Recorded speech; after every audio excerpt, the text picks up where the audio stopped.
વિદ્યાર્થી મિત્રો, એમએનજે પટેલ માધ્યમિક શાળા ધોરણ 9 સામાજિક વિજ્ઞાન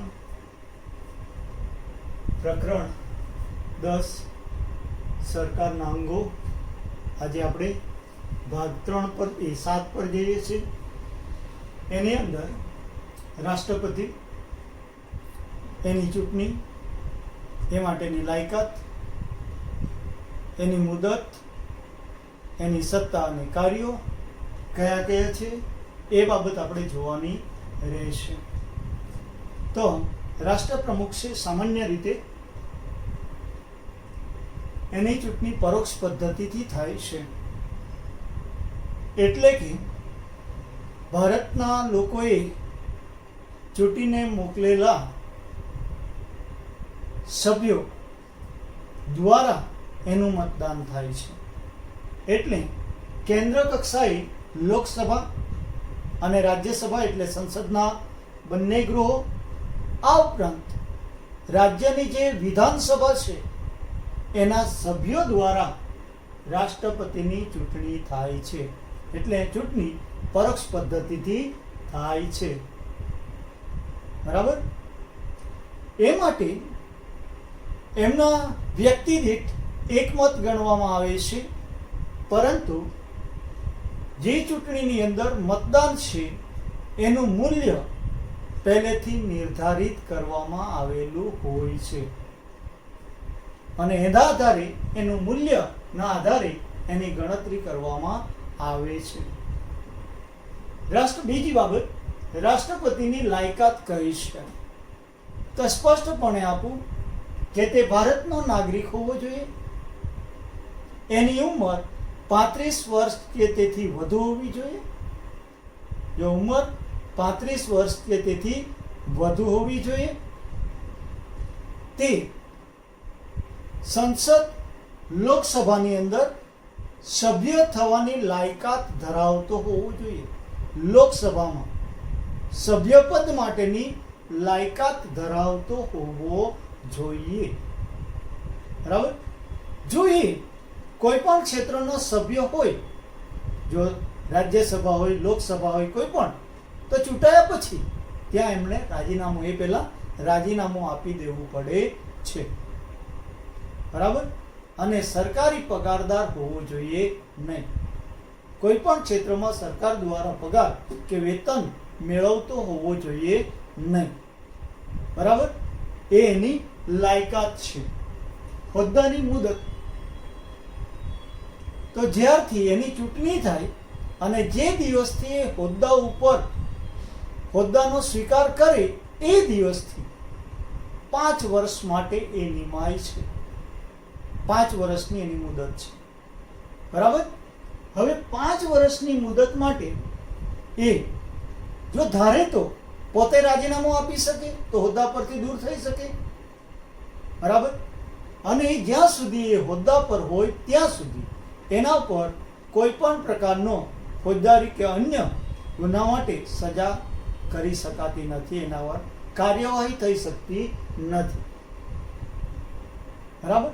હા, જો એ દેશના ગુનેગાર હોય, બંધારણનું ઉલ્લંઘન કરતો હોય કે દેશદ્રોહ, બરાબર, જેવી પ્રવૃત્તિઓ સામે સંસદના બંને ગૃહ એના ઉપર તહમતનામું આપીને 2/3 બહુમતી ઠરાવ કરી મહાભિયોગ દ્વારા એને હોદ્દા ઉપરથી દૂર કરી શકે છે. બરાબર? આ રીતે આ રાષ્ટ્રપતિ છે એની હોદ્દાની મુદત છે. બરાબર? 3 બાબત જોઈ. ચૂંટણી કઈ રીતે થાય છે, તે લાયકાત કઈ છે, હોદ્દાની મુદત કઈ છે, તે આપણે જોયું. હવે સત્તા અને કાર્યો કયા છે? રાષ્ટ્રપ્રમુખની સત્તા અને કાર્ય. ઘણા બધી સત્તા અને કાર્ય ધરાવે છે. એ ભારતના પ્રથમ નાગરિક ગણાય અને કારોબારીના સર્વોચ્ચ વડા છે અને તેના કારણે બધી જ સત્તા આ રાષ્ટ્રપતિના હાથમાં હોય છે. એટલે રાષ્ટ્રપતિ પ્રમુખના હાથમાં હોય છે. બરાબર?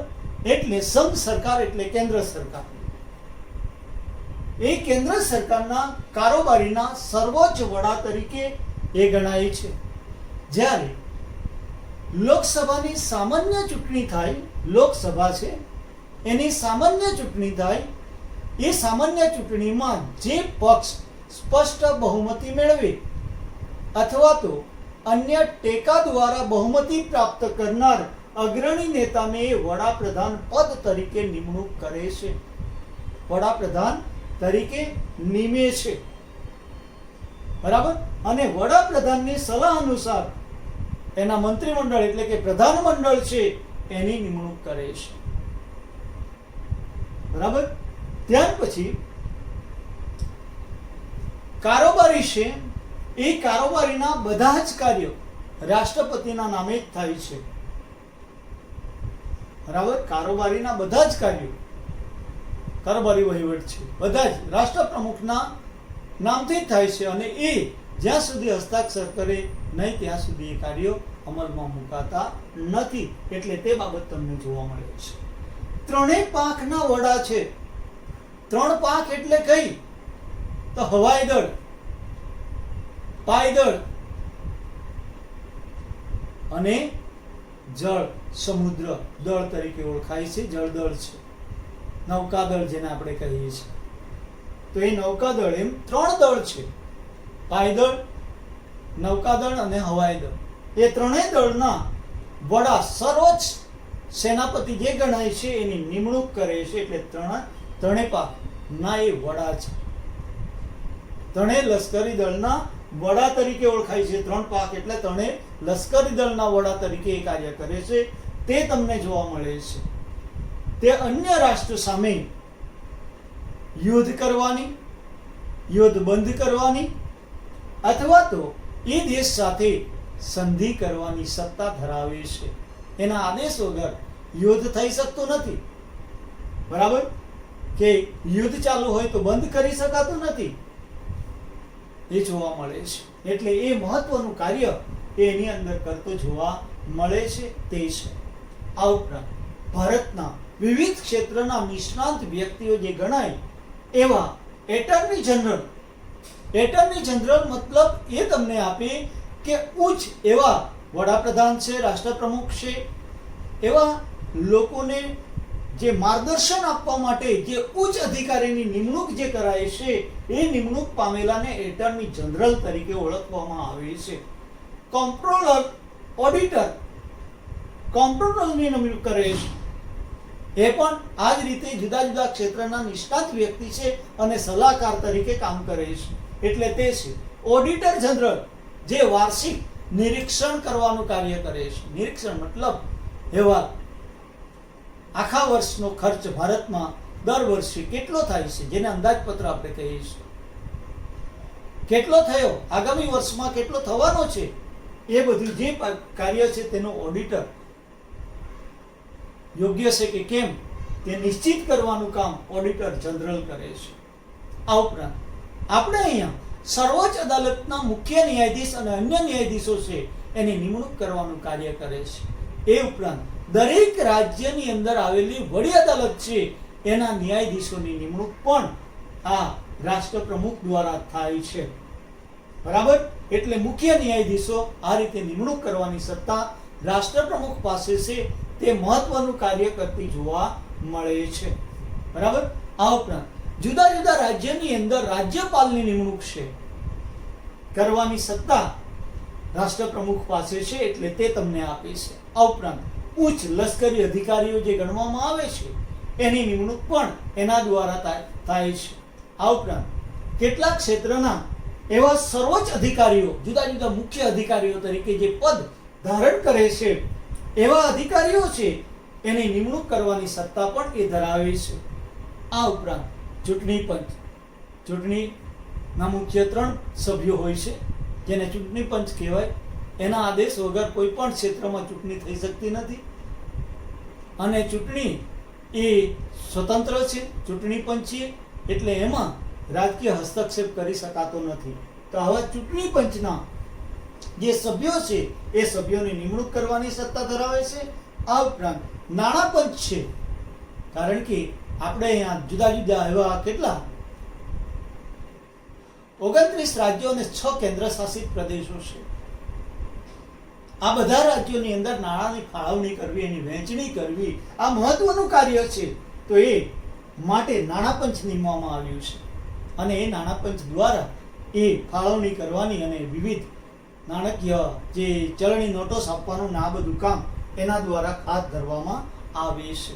આ ઉપરાંત જાહેર સેવા આયોગ ISI અધિકારીઓ જે કહેવામાં આવે છે, બરાબર, જુદા જુદા વહીવટી અધિકારીઓના નિમણૂક છે એ જાહેર સેવા આયોગ છે, એના અધ્યક્ષ અને અન્ય સભ્યોની નિમણૂક કરવાની સત્તા આ રાષ્ટ્રપ્રમુખ ધરાવે છે. કયા? કારોબારી વિષયક સત્તાઓમાં આવે છે. આ ઉપરાંત વિદેશમાં ભારતના રાજદૂતો નિમવાની સત્તા ધરાવે છે. આ ઉપરાંત LCO મુખ્ય ગણવામાં આવે છે, એની નિમણૂક પણ એ કરે છે વિદેશની અંદર, બરાબર. આ જ રીતે વિદેશી જે રાજદૂતો ભારતમાં આવે તેને માન્યતા આપવાનું, તેનું રક્ષણ કરવાનું કાર્ય એ કારોબારીમાં રાષ્ટ્રપ્રમુખના હસ્તક આપવામાં આવેલું છે. એટલે એ મહત્વનું કાર્ય એના દ્વારા કરવામાં આવે છે, એટલે તે તમને દર્શાવવામાં આવ્યું છે, બરાબર. એટલે એ રીતે કારોબારી વિષયક સત્તાઓ છે કોની પાસે? રાષ્ટ્રપ્રમુખ પાસે આવેલી છે. એ મહત્વનું કાર્ય એમના દ્વારા થાય છે, એટલે તે તમને દર્શાવવામાં આવ્યો છે. સંઘ સરકારના કારોબારીના સર્વોચ્ચ વડા, વડાપ્રધાન અને અન્ય પ્રધાનમંડળની નિમણૂક, કારોબારીના બધા જ કાર્યો રાષ્ટ્રપતિના નામે થાય. એને હસ્તાક્ષર વગર કોઈ પણ કાર્યો થઈ શકતા નથી.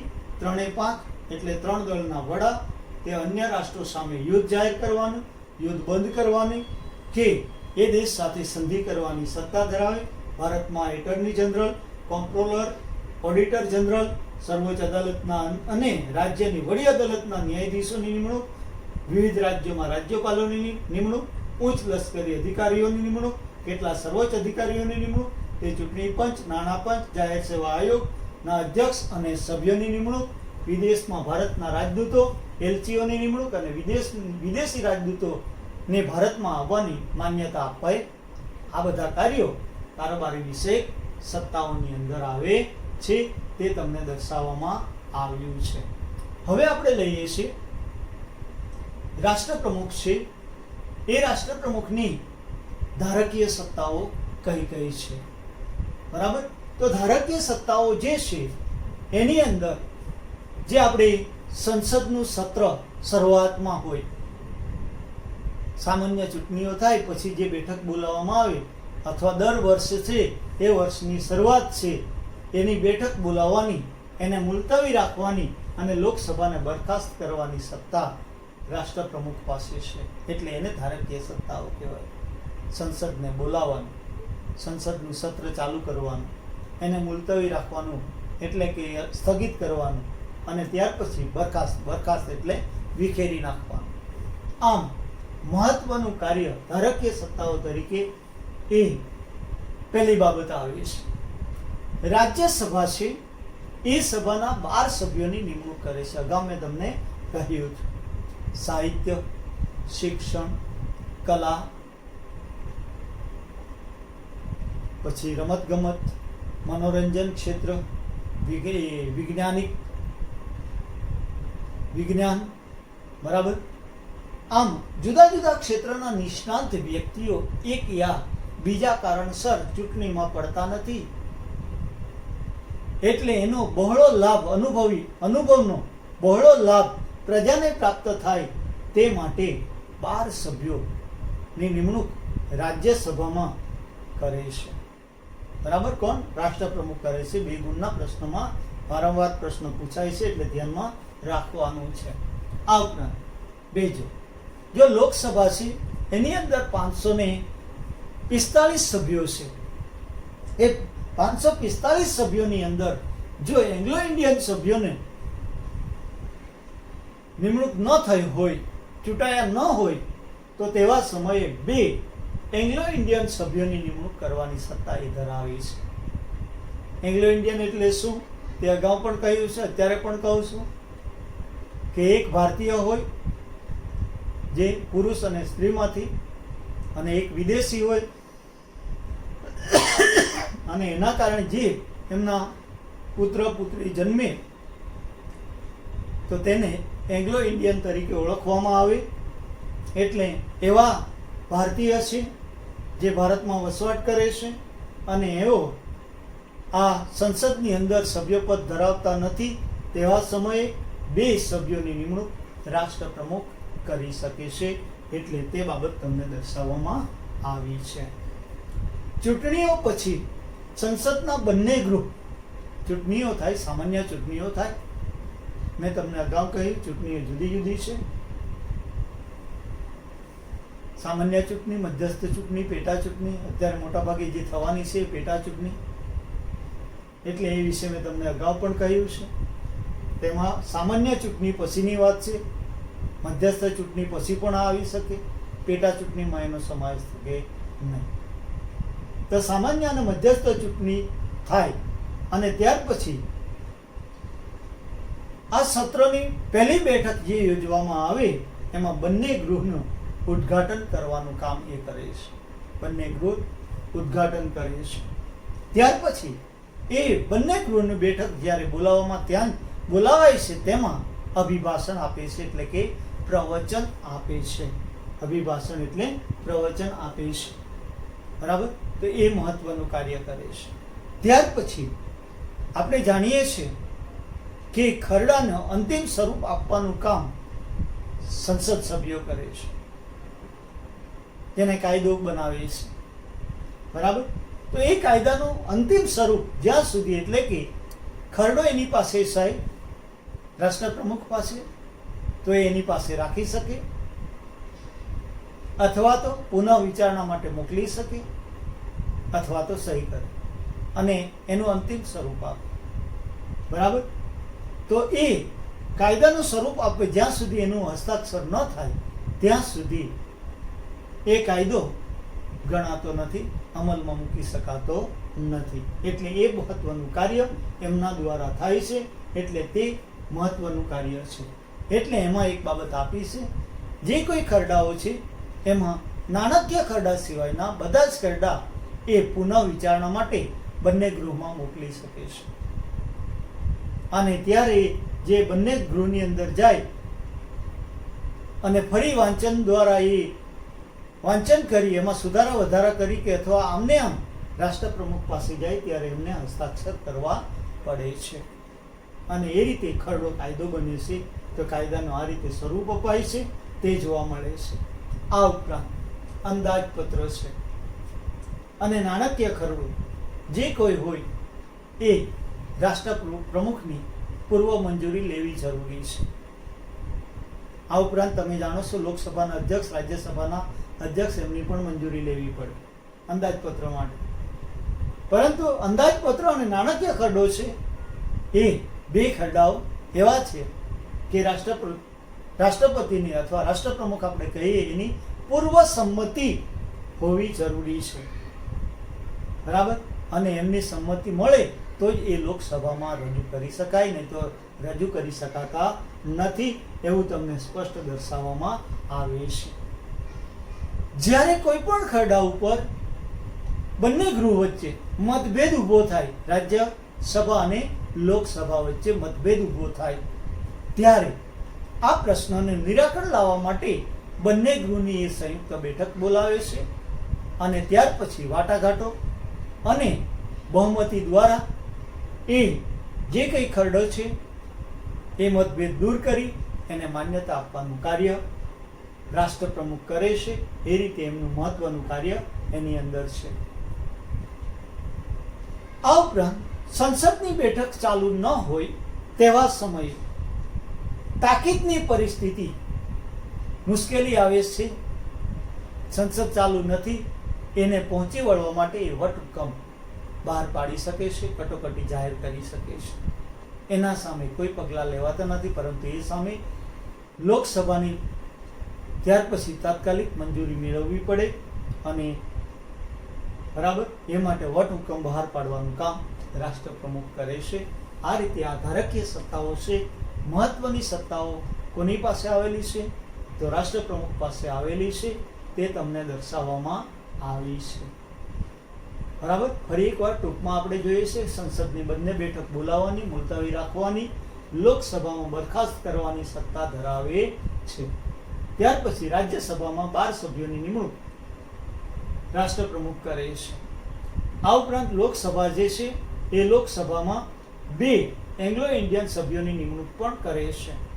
આ ઉપરાંત ચૂંટણીઓ પછી સંસદની બંને ગૃહનું ઉદ્ઘાટન કરે, તેની અંદર અભિભાષણ આપે અને કાયદો જે છે ઘડાય છે એ કાયદાનું અંતિમ સ્વરૂપ આપવાનું કામ રાષ્ટ્રપ્રમુખ કરે છે. આ ઉપરાંત નાણાકીય ખરડા સિવાયના ખરડાને પુનઃ વિચારણા માટે મોકલી શકે છે. અંદાજપત્ર અને નાણાકીય ખરડો બંને રાષ્ટ્રપ્રમુખની પૂર્વ સંમતિથી જ લોકસભામાં દાખલ થઈ શકે છે.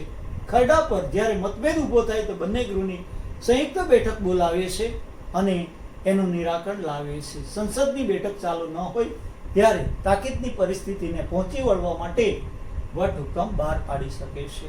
આ મહત્વની ધારકીય સત્તાઓ છે. ત્યાર પછી આપણે લઈએ છીએ ન્યાય વિષયક સત્તાઓ કઈ કઈ છે. તો ન્યાયતંત્રની અંદર આપણે જાણીએ છીએ કે આપણે અહીંયા સર્વોચ્ચ અદાલત છે, વડી અદાલત અને તેની નીચે આવેલી અન્ય અદાલતો છે તે વિશે આપણે જાણીએ છીએ. તો ભારતમાં એવું ન્યાયતંત્ર સળંગ છે, બરાબર. તો એની અંદર સર્વોચ્ચ અદાલત હોય, એ સર્વોચ્ચ અદાલતની અંદર જે કોઈ ગુનેગાર હોય એને સજા આપવામાં આવી હોય, એનું સજાનું આખરી સ્વરૂપ જે છે એ રાષ્ટ્રપ્રમુખ પાસે હોય છે. એટલે એ સજાને એ માફ પણ કરી શકે, અથવા તો એને ફોજદારી સજા જે કોઈ આપવામાં આવી હોય કોઈ પણ વ્યક્તિને તો એને મોકૂફ પણ રાખી શકે, બરાબર. અથવા તો એને અમુક સમય માટે મહેતલ આપી સમય આપવામાં આવે છે અને બાકીની સજા માફ કરવાની સત્તા આ કોણ છે? તો રાષ્ટ્રપ્રમુખ પાસે આવેલી છે, બરાબર. દાખલા તરીકે કોઈ વ્યક્તિને ફાંસીની સજા આપવામાં આવી છે, બરાબર. તો એ ફાંસીની સજા જે આપવામાં આવી એને ફાંસી આપવામાં આવે તે પહેલા રાષ્ટ્રપ્રમુખ એ ફાંસી આપે તે પહેલા, બરાબર, એને માફ પણ કરી શકે અથવા અમુક સમય માટે મુલતવી રાખી શકે અને ત્યાર પછી એમાં ફેરફાર કરવાની સત્તા એ ધરાવે છે. એટલે તે મહત્વનું કાર્ય છે, બરાબર. પરંતુ એક અદાલત જે આપણે આવે કે લશ્કરી અદાલત આવેલી છે અને લશ્કરી અદાલત દ્વારા જે કોઈ સજા આપવામાં આવી હોય તેમાં રાષ્ટ્રપ્રમુખ કોઈ પણ પ્રકારનો ફેરફાર કરી શકતો નથી, બરાબર. લશ્કરી અદાલતે આપેલી સજામાં કોઈ પણ ફેરફાર કરી શકતો નથી, બરાબર. આ ઉપરાંત આપણે અહીંયા સર્વોચ્ચ અદાલત, વડી અદાલતના મુખ્ય ન્યાયાધીશોની નિમણૂક કરવાની સત્તા રાષ્ટ્રપ્રમુખ પાસે છે. સર્વોચ્ચ અદાલતના મુખ્ય ન્યાયાધીશ અને અન્ય ન્યાયાધીશો અને રાજ્યની વડી અદાલતના મુખ્ય ન્યાયાધીશની નિમણૂક કોણ? તો એ રાષ્ટ્રપ્રમુખ કરે છે. એટલે તે બાબત તમને દર્શાવવામાં આવી છે, બરાબર. એટલે તે તમને જોવા મળે છે.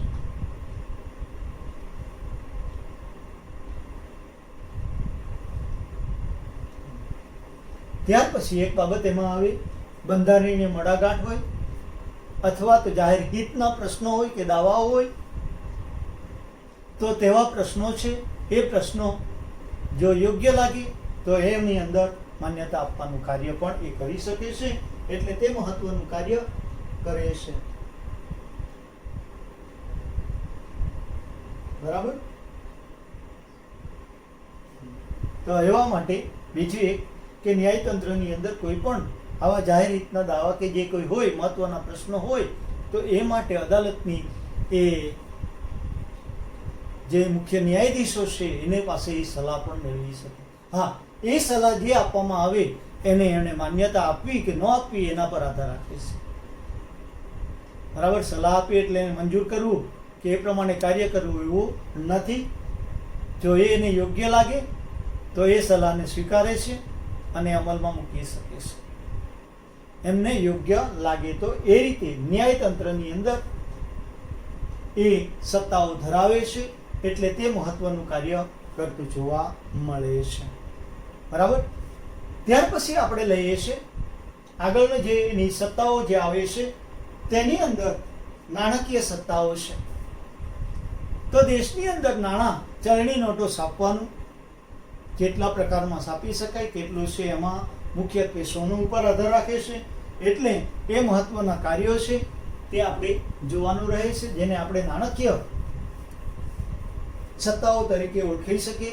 જ્યારે દેશની અંદર કદાચ કટોકટી આવે, જેમ કે અત્યારની જે પરિસ્થિતિ આપણે જાણીએ છીએ, કોરોના વાયરસની પ્રક્રિયાને કારણે ઉત્પાદન ઉપર માઠી અસર થઈ, લોકોની આવક ઘટી, એવી જ રીતે આપણે સરકારી તિજોરી પણ આવક ઘટી છે.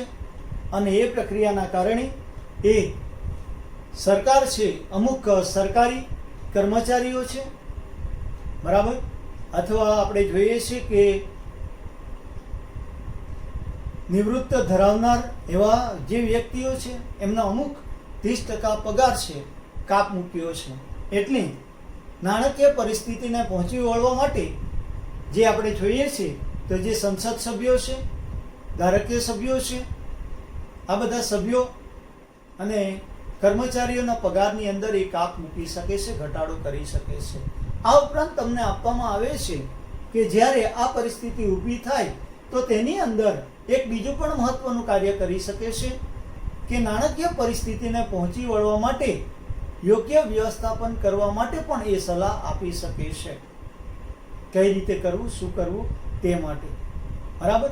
તો એ રીતે એ નાણાકીય સત્તાઓ પણ એની પાસે વિસ્તૃત પ્રમાણમાં આવેલી છે. તે છે, હા, કોઈ પણ પરિસ્થિતિને પહોંચી વળવા માટે એ જે નાણાં નિધિ કહેવાય છે તેમાંથી એ ખર્ચ કરી શકે છે. નાણાકીય નિધિ તરીકે ઓળખાય છે.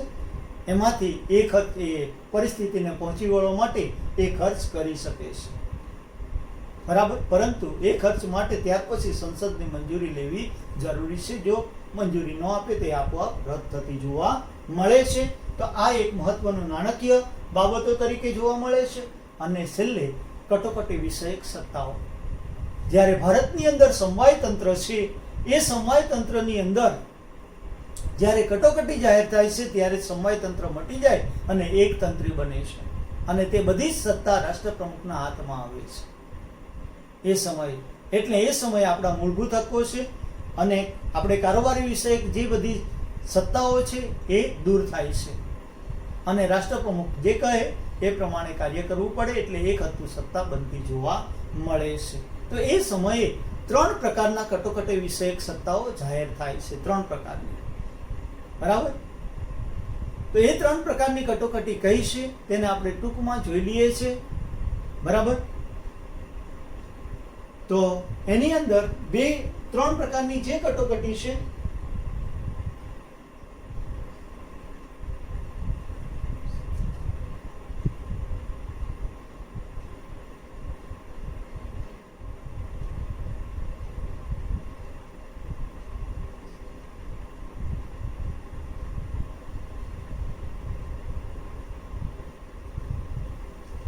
તો આવી કટોકટી આપણે જોઈએ છે. તેમાં 3 કટોકટી કઈ છે? તો એક છે રાષ્ટ્રીય કટોકટી, બીજી છે બંધારણીય કટોકટી અને ત્રીજી છે નાણાકીય કટોકટી. આમ 3 પ્રકારની કટોકટી કે સત્તાઓ કોણ છે? રાષ્ટ્રપ્રમુખ ધરાવતો જોવા મળે છે. તો પહેલા આપણે જોઈએ છે રાષ્ટ્રીય કટોકટી કઈ છે.